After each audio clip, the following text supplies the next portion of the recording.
Hello, I'm Bob Falcone, CEO of the Columbus Medical Association and the Central Ohio Trauma System, also known as COTS. I'm wearing a homemade mask today because I've been out in public.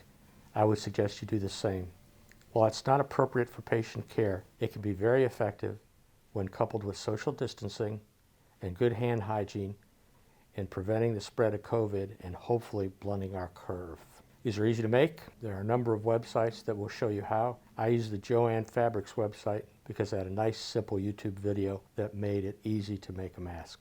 COTS, with its many partners, has been planning, testing, and practicing for a pandemic for many years. Our hospital's been cooperating on a number of things, including trauma and time-sensitive issues during that same time period.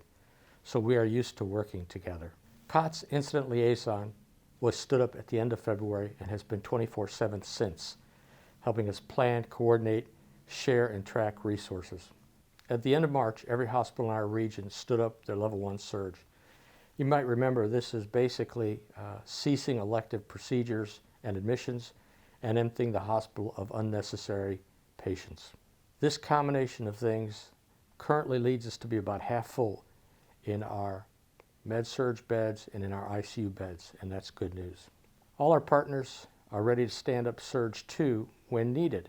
And you might remember this is basically making inpatient space from outpatient facilities, operating rooms, recovery rooms, endoscopy suites, and so forth. We started meeting as a Central Ohio Hospital leadership team about 10 days ago and began preparing for a surge capacity at the Greater Columbus Convention Center.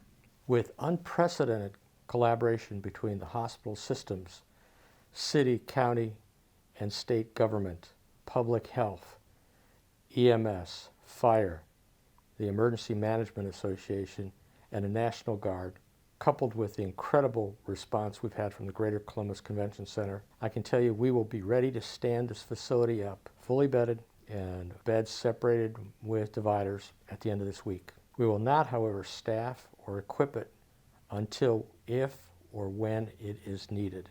This combination of surge, level 1, 2, and 3, will give us just under 10,000 beds for the region. This is about what's predicted as the worst-case scenario for the surge. I will tell you that current modeling suggests that the numbers will be much less than this, will come a little earlier, and will plateau for about a week. If this happens, we will probably not have to stand up the convention center, but it's good to know it's there. If we do stand up the Greater Columbus Convention Center, it will be COVID only, 1,000 beds expandable to 500 beds.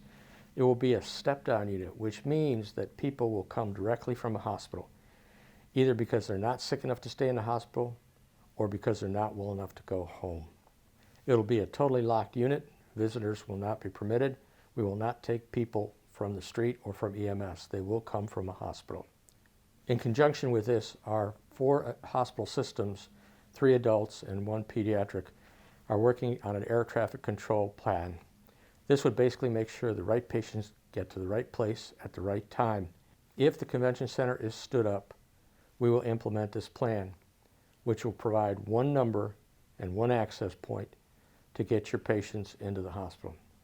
In the meantime, I'm hoping wearing a mask, good social distancing, and hand hygiene will keep us from ever having to go to this level of surge. I want to personally thank the healthcare providers, the first responders, and all those retail people who are giving us food and medication and essentials when we need them. You are all heroes in my eye.